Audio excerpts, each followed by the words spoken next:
Last week, I was invited along with a few other creators from around the world to get a briefing on Modern Warfare 3, where they kind of spilled the beans on a ton about Modern Warfare 3. First thing, it's not Modern Warfare 2. Modern Warfare 3 is, in a nutshell, just about every piece of feedback that we had given to Infinity Ward at COD Next, and that multiplayer and Warzone 2 revealed was never implemented into the game. So take that how you will. But in this video, we're going to be breaking down the overhead of every bit of the details that we were given in this briefing to let you know all that you need to. Throughout the upcoming week, we're also going to have videos breaking down some of the topics a bit further, going in more detail than what we can fit here in just this one video, as well as breaking down other areas like campaigns, zombies. But for this video, I want to stay focused on top level for multiplayer, a summary of what we learned so that if you can't make those additional videos in the future, you'll be able to find all that you need to for the most part here. If you enjoy the video, do me a favor and drop a like on it. And if you're new to the channel, consider subscribing to stay up to date with all things Modern Warfare 3. With the reveal here, we're going to be ramping up a ton on the channel, and we've still got other stuff like XDefiant upcoming too. So we're getting into busy season for sure. Hit the subscribe button if you'd like to stay in the loop with all of it. And finally, as this video going live, we'll more than likely be live on Twitch or Kick. Not sure where just yet, doing a live Q&A talking about anything that you may want to know that we can answer, linked below. For now, though, let's get into the details about Modern Warfare 3 multiplayer. So first thing, a little housekeeping. Let me clarify a bit on how this will be presented. I did indeed play the game, but legally speaking, I'm not allowed to disclose any personal insights into my playtime or anything that we played in particular. That inability likely lasting until the multiplayer reveal, whenever that turns out to be. What I can do, though, is relay to you all of the information in the briefing that we got before that short play session. So here's the thing. While I can't tell you my thoughts and opinions on the experience that we had, if you've been around the channel this past year at all, you'll probably be able to decipher how I felt about it. If you can't, you're just gonna have to enjoy the mystery for a little bit at that point. That said, I do implore you, use this information here today to form your own opinions to whatever degree. As always, I'm just the guy on the internet trying to give you as much information as possible so that you can stay in the loop. In no way is it my place to tell you what you should or should not do, what you should or should not like.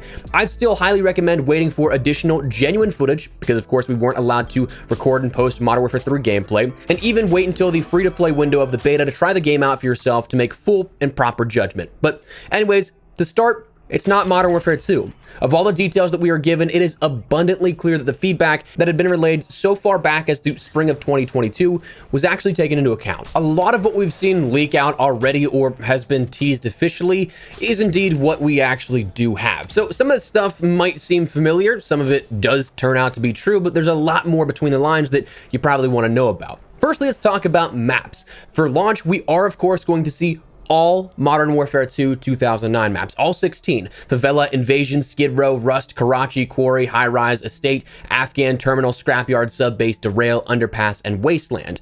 Through the fly-throughs that we were given of this map in this presentation, there was just like a quick little 30-second movie or something like that of flying through each of these maps. They looked beautiful graphically. So you have 16 core 6v6 maps at launch that are those 2009 maps remastered. Now, for some people, this will be great. For some people, this may even be their first time playing on these maps, because it makes me feel old, but Modern Warfare 2 2009 was 14 years ago by the time this game comes out. So it is something that's very possible there's a new generation of players experiencing this for the first time, in which case you get a lot of awesome maps from the original. Now, if you are somebody that has played the original Modern Warfare 2, it might be a bummer that we have all remastered maps, but that isn't going to be the only maps that we have at launch. That's one of the big things that coverage hasn't really been talking about thus far. We're also going to see introductions in the large maps as well, where we have the introduction of new ground war maps and a new war map. The game mode War is returning. So for ground war, we have at launch the maps of Resort, Military Base, and Industrial Belt. And War, we have the new Launch Facility map. So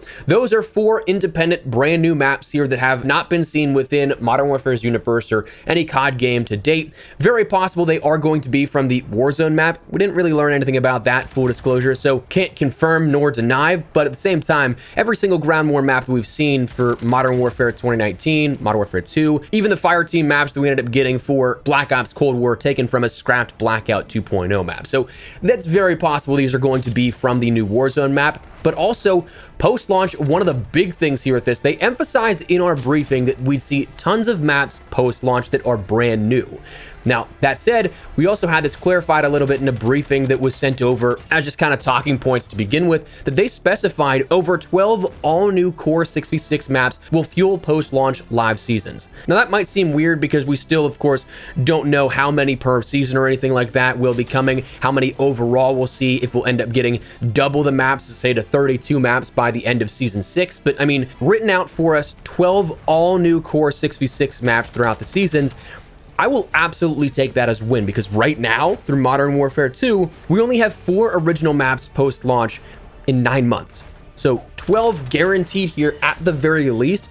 That, I think, is an absolute win. Next, let's talk a little bit about modes. Firstly, we learned about a new mode called Cutthroat, which seems to be an elimination round-based 3v3v3 game mode. Kind of sounds like Gunfight 3v3v3, but we didn't get really any elaboration here on that. And of course, we have War returning for the Modern Warfare series as a brand new introduction, but for Sledgehammer, a game mode that is returning. Honestly, I'm a big fan of that one. It was a lot of fun here. That does mean that post-launch, we're probably going to see a new War map every single season as well, so seeing development introduced for that independently alongside maybe any ground war maps that may be taken from presumably Los Alamos, which might actually be Urzikstan now. That's a different story for a different day, but on top of then 6v6 maps as well. We also have all the classic modes of Hardpoint, Kill Confirm, TDM, Dom, Search, and so on and so forth, and for a lot of these, we're actually going to be seeing these for the first time on these classic Modern Warfare 2 maps. So like Afghan Hardpoint is going to be a thing that you can end up playing.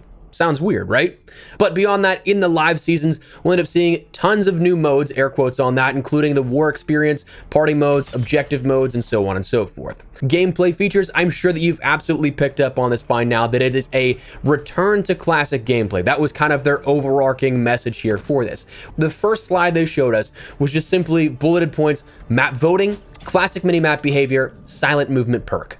So 3 massive wins for classic architecture of Call of Duty games, and stuff that, again, I don't think should have ever been taken out. Beyond that, a lot of the leaks that we ended up seeing here do actually come to be true. 150 HP at base is going to be a thing. Very curious to see how that will work out. I do think that it will increase that TTK and make it a bit more competitive in gunfights and reward gun skill rather than anybody that's just sitting in a corner. Also, pretty sure that's going to allow it to be 1-to-1 with Warzone tuning. So not necessarily having these weird situations where in patch notes you have Warzone only for half the items touched. Movement was a massive thing that was stressed here, but we have a whole section here that we can get to in my notes just a little bit later on in this, so we'll come back to that. Loadouts are, of course, going to be how you gear up for your creative class. Gear is going to be your new perks, so those things about the vest, gloves, boots, all that kind of stuff, that was actually true. We have new equipment of the Breacher drone, which deploys an explosive drone that is radius-based. The Mosquito drone, which is an aerial zone denial, which just think hunter-killer, it's essentially that.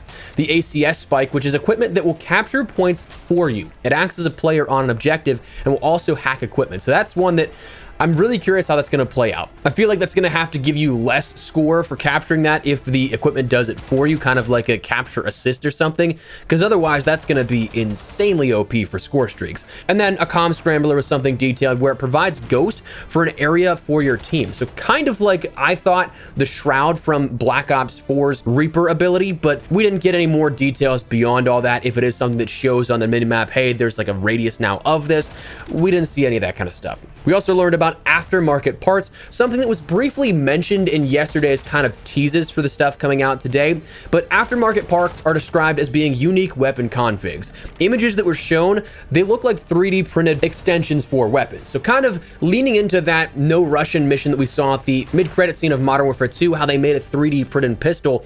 That's kind of what it looks like to me here at this. The image that was shown was a pistol, but turned carbine. They detail this is going to introduce new paths to progressions, though undefined in what that actually meant. Attachments, though, don't always have to be unlocked via weapon platform and progression through them. So that'll be interesting to see how these can potentially provide a shortcut here, perhaps, to unlocking attachments.